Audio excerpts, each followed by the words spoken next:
ओम शांति। आज बाप दादा के 18 अगस्त 2020 के ईश्वरीय महावाक्य हैं। मीठे बच्चे, अपनी सतो प्रधान तकदीर बनाने के लिए याद में रहने का खूब पुरुषार्थ करो। सदा याद रहे, मैं आत्मा हूँ, बाप से पूरा वर्षा लेना है। प्रश्न: बच्चों को याद का चार्ट रखना मुश्किल क्यों लगता है? उत्तर: क्योंकि कई बच्चे याद को यथार्थ समझते ही नहीं हैं। बैठते हैं याद में और बुद्धि बाहर भटकती है, शांत नहीं होती। वह फिर वायुमंडल को खराब करते हैं, याद करते ही नहीं। तो चार्ट फिर कैसे लिखें? अगर कोई झूठ लिखते हैं तो बहुत दंड पड़ जाता है। सच्चे बाप को सच बताना पड़े। गीत है, तकदीर जगाकर आई हूँ। ओम शांति। रूहानी बच्चों को फिर भी रूहानी बाप रोज रोज समझाते हैं कि जितना हो सके देही अभिमानी बनो, अपने को आत्मा निश्चय करो और बाप को याद करो, क्योंकि तुम जानते हो हम उस बेहद के बाप से बेहद सुख की तकदीर बनाने आए हैं। तो जरूर बाप को याद करना पड़े। पवित्र सतो प्रधान बनने बिगर सतो प्रधान तकदीर बना नहीं सकते। यह तो अच्छी रीति याद करो। मूल बात है ही एक, यह तो अपने पास लिख दो। वहाँ पर नाम लिखते हैं ना, तुम भी लिख दो। हम आत्मा हैं, बेहद के बाप से हम वर्षा ले रहे हैं। क्योंकि माया भुला देती है, इसलिए लिखा हुआ होगा तो घड़ी घड़ी याद रहेगी। मनुष्य ओम का व कृष्ण आदि का चित्र भी लगाते हैं याद के लिए। यह तो है नए ते नई याद है। यह सिर्फ बेहद का बाप ही समझाते हैं। इस समझने से तुम सौभाग्यशाली तो क्या, परम भाग्यशाली बनते हो। बाप को न जानने कारण, याद न करने कारण कंगाल बन गए हैं। एक ही बाप है जो सदैव के लिए जीवन को सुखी बनाने आए हैं। भले याद भी करते हैं परंतु जानते बिल्कुल नहीं हैं। विलायत वाले भी सर्वव्यापी कहना भारतवासियों से सीखे हैं। भारत गिरा है तो सब गिरे हैं। भारत ही रेस्पॉन्सिबल है अपने को गिराने और सबको गिराने। बाप कहते हैं, मैं भी यहाँ ही आकर भारत को सचखंड बनाता हूँ। ऐसा स्वर्ग बनाने वाले की कितनी गिलानी कर दी है, भूल गए हैं। इसलिए लिखा हुआ है यदा यदा ही। इनका भी अर्थ बाप ही आकर समझाते हैं। बलिहारी एक बाप की ही है। अभी तुम जानते हो बाप आते हैं जरूर, शिव जयंती मनाते हैं, परंतु शिव जयंती का कदर बिल्कुल नहीं है। अभी तुम बच्चे समझते हो, जरूर होकर गए हैं जिसकी जयंती मनाते हैं। सतयुगी आदि सनातन देवी देवता धर्म की स्थापना वही करते हैं और सब जानते हैं कि हमारा धर्म फलाने ने फलाने समय स्थापन किया। उनके पहले ही है ही देवी देवता धर्म। उनको बिल्कुल ही नहीं जानते कि यह धर्म कहाँ गुम हो गया। अभी बाप आकर समझाते हैं बाप ही सबसे ऊंच है और किसकी महिमा है नहीं। धर्म स्थापक की महिमा क्या होगी? बाप ही पावन दुनिया की स्थापना और पतित दुनिया का विनाश कराते हैं और तुमको माया पर जीत पहनाते हैं। यह बेहद की बात है। रावण का राज्य सारी बेहद की दुनिया पर है, हद के लंका आदि की बात नहीं। यह हार जीत की कहानी भी सारे भारत की ही है। बाकी तो वाई प्लाट है। भारत में ही डबल सिरताज और सिंगल ताज राजाएं बनते हैं और जो भी बड़े बड़े बादशाह होकर गए हैं, कोई पर भी लाइट का ताज नहीं होता है सिवाय देवी देवताओं के। देवताएं तो फिर भी स्वर्ग के मालिक थे ना। अब शिव बाबा को कहा ही जाता है परम पिता, पतित पावन। इनको लाइट कहाँ देंगे? लाइट तब दे जब बिगर लाइट वाला पतित भी हो। वह कभी बिगर लाइट वाला होता ही नहीं। बिंदी पर लाइट दे कैसे सकेंगे? हो न सके। दिन प्रतिदिन तुमको बहुत गुहे गुहे बातें समझाते रहते हैं, जो जितना बुद्धि में बिठा सके। मुख्य है ही याद की यात्रा। इसमें माया के विघ्न बहुत पड़ते हैं। भल कोई याद के चार्ट में 50-60% भी लिखते हैं, परंतु समझते नहीं हैं कि याद की यात्रा किसको कहा जाता है। पूछते रहते हैं, इस बात को याद कहें, बड़ा मुश्किल है। तुम यहाँ 10-15 मिनट बैठते हो, उनमें भी जांच करो। याद में अच्छी रीति रहते हैं। बहुत हैं जो याद में रह नहीं सकते, फिर वह वायुमंडल को खराब कर देते हैं। बहुत हैं जो याद में ना रहने से विघ्न डालते हैं। सारा दिन बुद्धि बाहर भटकती रहती है, सो यहाँ थोड़ी शांत होगी, इसलिए याद का चार्ट भी रखते नहीं। झूठा लिखने से तो और ही दंड पड़े। बहुत बच्चे भूलें करते हैं, छिपाते हैं, सच बताते नहीं। बाप कहें और सच न बताए तो कितना दोष हो जाता। कितना भी बड़ा गंदा काम किया होगा तो भी सच बताने में लज्जा आएगी। अक्सर करके सब झूठ बताएंगे। झूठी माया, झूठी काया, है ना। एकदम देह अभिमान में आ जाते हैं। सच सच सुनाना तो अच्छा ही है, और भी सीखेंगे। यहाँ सच बताना है। नॉलेज के साथ साथ याद की यात्रा भी जरूरी है, क्योंकि याद की यात्रा से ही अपना और विश्व का कल्याण होना है। नॉलेज समझाने के लिए बहुत सहज है, याद में ही मेहनत है। बाकी बीज से झाड़ कैसे निकलता है वह तो सबको मालूम रहता है। बुद्धि में 84 का चक्र है, बीज और झाड़ की नॉलेज होगी ना। बाप तो सत्य है, चैतन्य है, ज्ञान का सागर है, उनमें नॉलेज है समझाने के लिए। यह है बिल्कुल अनकॉमन बात है। यह मनुष्य सृष्टि का झाड़ है, यह भी कोई नहीं जानते। सब नैति नैति करते गए, ड्यूरेशन को ही नहीं जानते तो बाकी क्या जानेंगे। तुम्हारे में भी बहुत थोड़े हैं जो अच्छी रीति जानते हैं, इसलिए सेमिनार भी बुलाते हैं। अपनी अपनी राय दो। राय तो कोई भी दे सकते हैं, ऐसे नहीं कि जिनके नाम है उनको ही देनी है। हमारा नाम नहीं है, हम कैसे देवे। नहीं, कोई को भी सर्विस अर्थ कोई राय हो, एडवाइज हो, लिख सकते हो। बाप कहते हैं कोई भी राय आए तो लिखना चाहिए। बाबा इस युक्ति से सर्विस बहुत बढ़ सकती है। कोई भी राय दे सकते हैं। देखेंगे किस किस प्रकार की राय दी है। बाबा तो कहते रहते हैं किस युक्ति से हम भारत का कल्याण करें, सबको पैगाम देवे। आपस में विचार निकालो, लिखकर भेजो। माया ने सबको सुला दिया है। बाप आते ही हैं जब मौत सामने होता है। अब बाप कहते हैं सबकी वानप्रस्थ अवस्था है, पढ़ो ना पढ़ो, मरना जरूर है। तैयारी करो ना करो, नई दुनिया जरूर स्थापन होनी है। अच्छे अच्छे बच्चे जो हैं वह अपनी तैयारी कर रहे हैं। सुदामा का भी मिसाल गाया हुआ है, चावल मुट्ठी ले आया।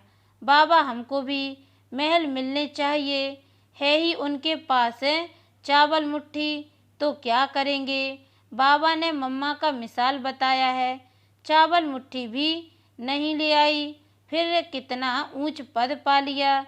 इसमें पैसे की बात नहीं है, याद में रहना है और आप समान बनाना है। बाबा की तो कोई फीस आदि नहीं। समझते हैं हमारे पास पैसे पड़े हैं तो क्यों न यज्ञ में स्वाहा कर दें। विनाश तो होना ही है, सब व्यर्थ हो जाएगा। इससे कुछ तो सफल करें। हर एक मनुष्य कुछ न कुछ दान पुण्य आदि जरूर करते हैं।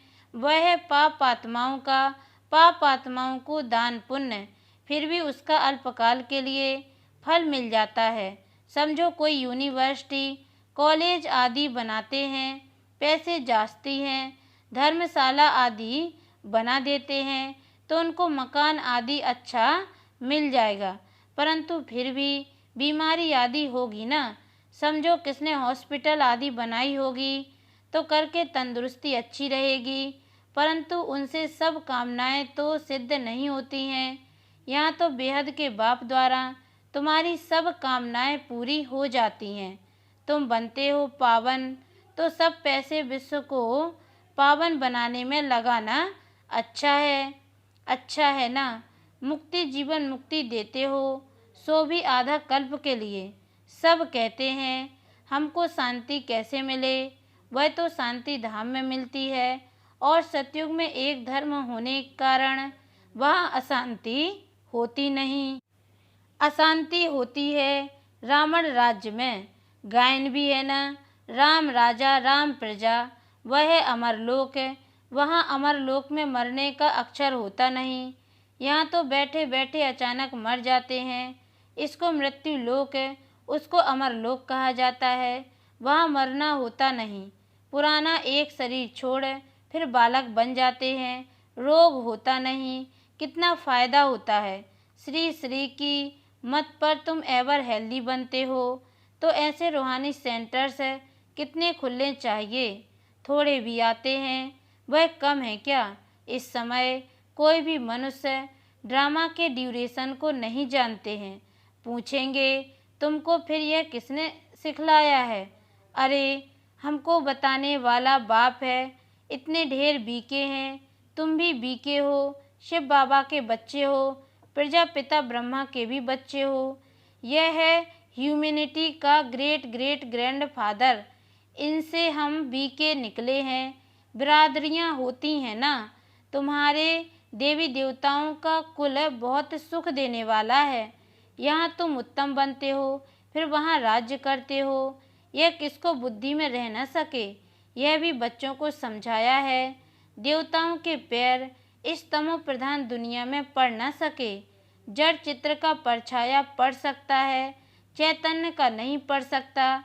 तो बाप समझाते हैं, बच्चे एक तो याद की यात्रा में रहो, कोई भी विकर्म ना करो और सर्विस की युक्तियाँ निकालो। बच्चे कहते हैं, बाबा हम तो लक्ष्मी नारायण जैसा बनेंगे।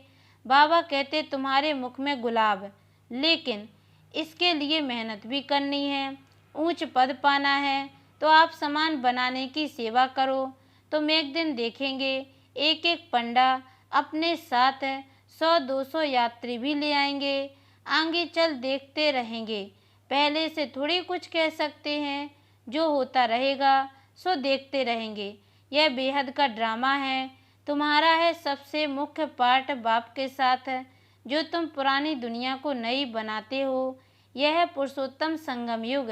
अब तुम सुख धाम के मालिक बनते हो। वहाँ दुख का नाम निशान नहीं होगा। बाप है ही दुख हरता सुख करता। दुख से आकर लिबरेट करते हैं। भारतवासी फिर समझते हैं इतना धन है, बड़े बड़े महल हैं, बिजलियां हैं, बस यही स्वर्ग है। यह सब है माया का पोंप है। सुख के लिए साधन बहुत करते हैं, बड़े बड़े महल मकान बनाते हैं, फिर मौत कैसे अचानक हो जाता है। वहाँ मरने का डर नहीं। यहाँ तो अचानक मर जाते हैं, फिर कितना शोक करते हैं, फिर समाधि पर जाकर आंसू बहाते हैं। हर एक की अपनी अपनी रस्म रिवाज है, अनेक मत है। सतयुग में ऐसी बात होती नहीं। वहाँ तो एक शरीर छोड़ दूसरा ले लेते हैं। तो तुम कितना सुख में जाते हो, उसके लिए कितना पुरुषार्थ करना चाहिए। कदम कदम पर मत लेनी चाहिए। गुरु की व पति की मत लेते हैं, वह तो अपनी मत से चलना होता है। आसुरी मत क्या काम देगी, आसुरी तरफ ही ढकेलेगी। अब तुमको मिलती है ईश्वरीय मत, ऊंचते ऊंच, इसलिए गाया हुआ भी है, श्रीमत भगवान वाच। तुम बच्चे श्रीमत से सारे विश्व को हेवन बनाते हो। उस हेवन के तुम मालिक बनते हो। इसलिए तुम्हें हर कदम पर श्रीमत लेनी है, परंतु किसकी तकदीर में नहीं है तो फिर मत पर चलते नहीं हैं। बाबा ने समझाया है, किसको भी अपना कुछ अक्ल हो, राय हो तो बाबा को भेज देवे। बाबा जानते हैं कौन कौन राय देने लायक हैं। नए नए बच्चे निकलते रहते हैं। बाबा तो जानते हैं ना कौन से अच्छे अच्छे बच्चे हैं। दुकानदारों को भी राय निकालनी चाहिए। ऐसे यत्न करें जो बाप का परिचय मिले। दुकान में भी सबको याद कराते रहे। भारत में जब सतयुग था तो एक धर्म था, इसमें नाराज होने की तो बात ही नहीं। सबका एक बाप है। बाप कहते हैं मामेकम याद करो तो तुम्हारे विकर्म विनाश हो जाएं, स्वर्ग के मालिक बन जाएंगे। अच्छा, मीठे मीठे सिकी लदे बच्चों प्रति माता पिता बाप दादा का याद प्यार और गुड मॉर्निंग। रूहानी बाप की रूहानी बच्चों को नमस्ते, और हम रूहानी बच्चों की ओर से भी रूहानी माता पिता बाप दादा को याद प्यार और गुड मॉर्निंग बाबा, नमस्ते नमस्ते नमस्ते। धारणा के लिए मुख्य सार है। पहली पॉइंट है, श्रीमत पर चलकर सारे विश्व को स्वर्ग बनाने की सेवा करनी है। बहुतों को आप समान बनाना है। आसुरी मत से अपनी संभाल करनी है। दूसरी पॉइंट है, याद की मेहनत से आत्मा को सतो प्रधान बनाना है। सुदामा मिसल जो भी चावल मुट्ठी है वह सब सफल कर अपनी सर्व कामनाएं सिद्ध करनी है। वरदान, परीक्षाओं और समस्याओं में मुरझाने के बजाय मनोरंजन का अनुभव करने वाले सदा विजयी भव। डिटेल है, इस पुरुषार्थी जीवन में ड्रामा अनुसार समस्याएं व परिस्थितियां तो आनी ही हैं। जन्म लेते ही आगे बढ़ने का लक्ष्य रखना अर्थात परीक्षाओं और समस्याओं का आवाहन करना।